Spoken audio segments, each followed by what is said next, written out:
What's going on, guys? JSGC here, and we are here for another Manchester City transfer update. Before we crack on with this video though, make sure, like always, if you are enjoying the content, then make sure you help support my channel by subscribing, pressing that red button, pressing the bell, and putting your push notification on.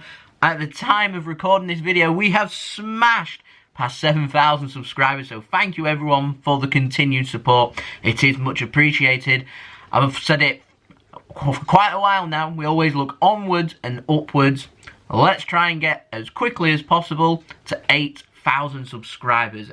Crazy numbers. Thank you everyone so much for the continued support. Don't forget, also, if you want to go and check out my social media links, my Twitter and Instagram, you can find my links to them in the description below, and also popping up on screen. If you want to go and search for me and follow me on there, then you can do. My email also in the description below too, if you want to hit me up for any sponsorships for any videos or any general business inquiries. Remember, when the transfer window does open, I'll be doing daily Manchester City transfer updates, so everyone's got that to look forward to. And don't forget, also leave a thumbs up if you enjoyed this video. We smashed past that 250 like goal that I set in the last video, so let's see if we can do it again. 250 likes is the target. And don't forget, also leave your thoughts in the comments below with these transfers. So let's crack on with this video. We've got an update on Matt Smith. Now, he has spent these since January out on loan at Charlton. Now, he has not had his loan extended at Charlton until the end of the season. That ended on June 30th, and he's returned back to Manchester City. He's carrying a small injury which was keeping him out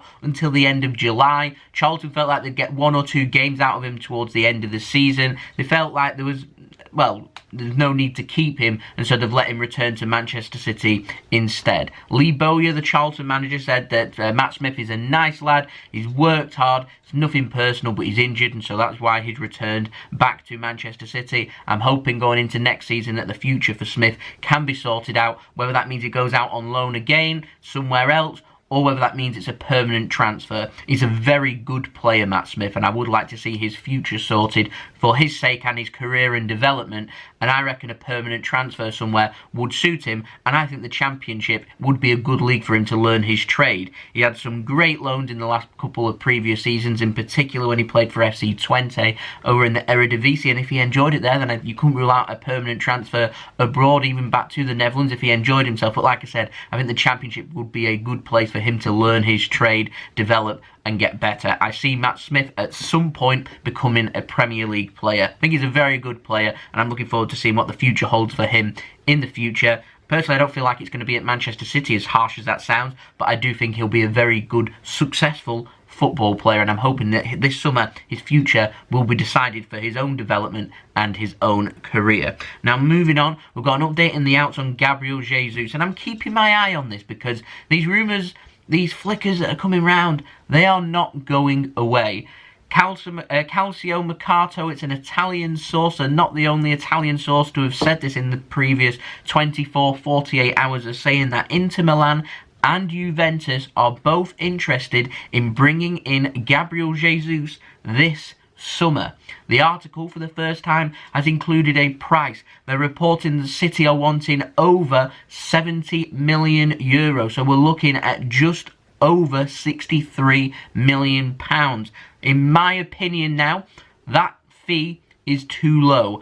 I'd want to be driving up the interest. Now, if Inter and Juventus are both serious about signing him, and in particular if Inter sell Lautaro Martinez, then Gabriel Jesus, I'd be looking for a good amount for him. Just putting just a little bit of speculation out there because, Lautaro Martinez's future hasn't been sorted. I wouldn't say no to Gabriel Jesus if he wanted to leave Manchester City, and if that Champions League ban is upheld, I could not rule out Gabriel Jesus potentially leaving Manchester City this summer. I would look to try and bring in Lautaro Martinez into Manchester City because he's a very good striker and offers an aerial threat, a powerful, quick, agile striker for us to put up front and provide great competition for Sergio Aguero, who apparently his future might be undecided, and there is interest from Italy in Sergio Aguero too. So if one of our strikers ends up leaving, I would like to see Lautaro Martinez potentially coming into Manchester City. We know that Barcelona are very interested, and Inter Milan are looking for roughly around £80 million, and that's what it'd take to bring him in. But if we're getting a similar amount for Gabriel Jesus, then maybe they could work something out with that.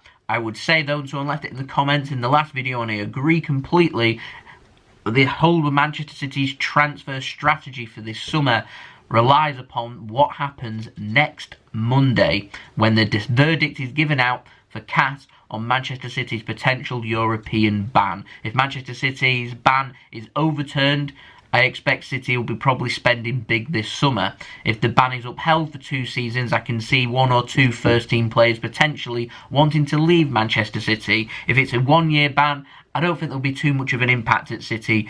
It's just like being told that you're not going to be in the Champions League for a season, so imagine finishing 5th. Disappointing, but not the end of the world, in particular when we know that City are more than capable of competing in the top 2, and I'd expect us to be returning into the Champions League the season after, so we can cope without a season. 2 seasons, though, that's a long time and a lot of revenue lost. So we're waiting to see what happens with CAS's verdict. We're expecting that to be out on July 13th. Stay tuned for that. I'll be doing a video when that verdict is put out on Manchester City's transfer strategy. We'll be relying upon that. So instead, we'll move on to the ins. We've got some in news. Interesting. Kalidou Koulibaly will start with first, an update on him. Of course, Manchester United's name has now been chucked out there. Apparently, according to The Independent, Milan Skriniar and Kalidou Koulibaly are 2 centre-backs that Manchester United are having a good look at. United apparently wanting a new centre-back this summer. They spent big on a centre-back last summer with Harry Maguire, who he's been a bit meh, let's be honest. And so Manchester United potentially having a look at signing another proven quality centre-back and competing with Manchester City to try and bring in Kalidou Koulibaly. Napoli know that if there's competition, genuine competition out there for Manchester City to sign Kalidou Koulibaly, they know they can hike that price up. And I wouldn't be surprised at all to see Manchester City walk away. It's Napoli's tactics.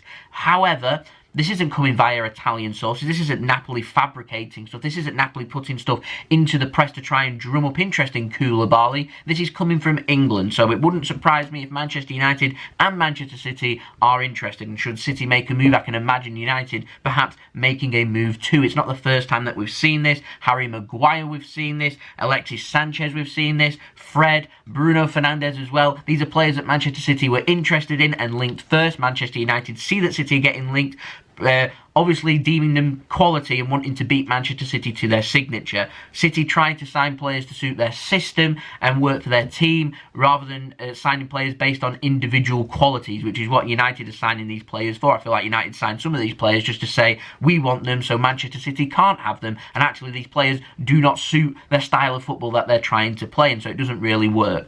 Albeit Bruno Fernandes has been an excellent signing for Manchester United, albeit so has Fred, but Sanchez and other players just really hasn't worked. So that's where we're at with Kalidou Koulibaly. So in my opinion, with Kalidou Koulibaly, with Manchester United and Manchester City being linked, City need to act quick if they do indeed want Kalidou Koulibaly. My opinion now, chop chop chicky, let's get it done. Needs to be done very quickly. Now the Independent did add that Napoli, they're wanting closer to £70 million rather than £100 million, which is what I've reported on previously. Napoli obviously were looking for as high as possible, €90 million, but actually Manchester City, they are looking to pay roughly around £60 to £70 million, and Napoli may well be, with add-ons, be willing to negotiate. Perhaps it's all about if there's going to be genuine interest there, obviously from Man City, also Manchester United being linked too. So we're going to move on. We're going to look at Leon Bailey. We've got an update on him from yesterday. He is an option for Manchester City, but however, I did want clarification on whether they were prioritising other areas or whether they'd found other players in the attacking position. And according to The Athletic, that actually Manchester City have identified areas in attack that they're looking at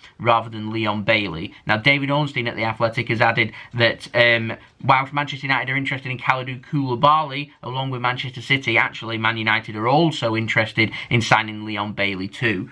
Typical. Manchester United and having no scouts, they're just going to target whoever City go after. It's very difficult to see whether there is genuine interest from both clubs here or whether it's just a little ploy by Leverkusen, by Napoli, where if you put out Man City's name, you put out Man United's name, 2 teams that can pay a lot of money, then they know they can drum up interest and ask clubs for more money. So even though there might not be genuine interest there, it's tactics that we have seen previously. João Felix is one that does particularly come to mind from last summer, and they managed Benfica did to get Atletico Madrid to be paying the full release clause rather than negotiating it like they wanted to, and so that's where we're at with Koulibaly and Leon Bailey. Yeah, Man United's transfer policy coming across as particularly poor. They don't really seem to have any direction that they're going in. They're just going in with any player that seems good enough, which is a bit crazy in my opinion. Anyway, we've got an update on Thiago from Bayern Munich. Now, David Ornstein via Daily Star has been saying that Manchester City are not interested in signing Thiago this summer. Liverpool are firm favourites. Quality player. If City were looking at a central midfielder this season, in the summer window for next season, then I'm going to be very, very disappointed that he wasn't there to challenge Liverpool for his signature, because he is a quality player that not only strengthens Liverpool's midfield, which is their weakest link in my opinion, but it also means that they're adding quality to their already excellent team, and it means Manchester City need to add quality too. And Thiago is a good ball-playing player that would really suit Manchester City's system, in my opinion. It's not like Man United that just sign players that don't really suit their system and style of play. Thiago would suit City's style of play. He can play deep, he can play in attack, he's a good passer of the ball as well. Pep's worked with him before. There we go. Like I said, if City are after a central midfielder, it makes sense to go after Thiago. So this is suggesting to me that perhaps we're not looking at central midfielders this summer. So there we go, that's been the video. Hope you enjoyed the video. If you did enjoy this video, make sure you leave a thumbs up so I know that you enjoyed this video. Like I said, aim for 250 likes, so any help towards that would be much appreciated. Leave your thoughts in the comments below. I'm always interested in what you do have to say. And don't forget also to subscribe if you're new around here. Press that red button, press the bell and put your push notifications on to be notified immediately when I do upload, to stay in the loop with the latest Man City news and transfer news. Don't forget also social media links in the description below. I'm popping up on screen if you want to go and follow me on my Twitter and Instagram, and don't forget also my email in the description below too if you want to hit me up for any sponsorships for any videos or any general business inquiries. And I'll see you all again very soon for the next Manchester City video. I've put out my live stream for the Newcastle game on Wednesday. If you want to go and set your reminder, that is live on my channel if you so wish. I'll see you all over there for that live stream on Wednesday, and I'll see you all hopefully again, if we've got enough news, tomorrow for another Manchester City transfer update. So I'll see you then. So I've been JSGC. Hope you all have a wonderful rest of your day. Woohoo! 7,000 subscribers, it's insane. I'll see you all again very soon. I hope everyone's safe and well too. Peace. Ciao for now.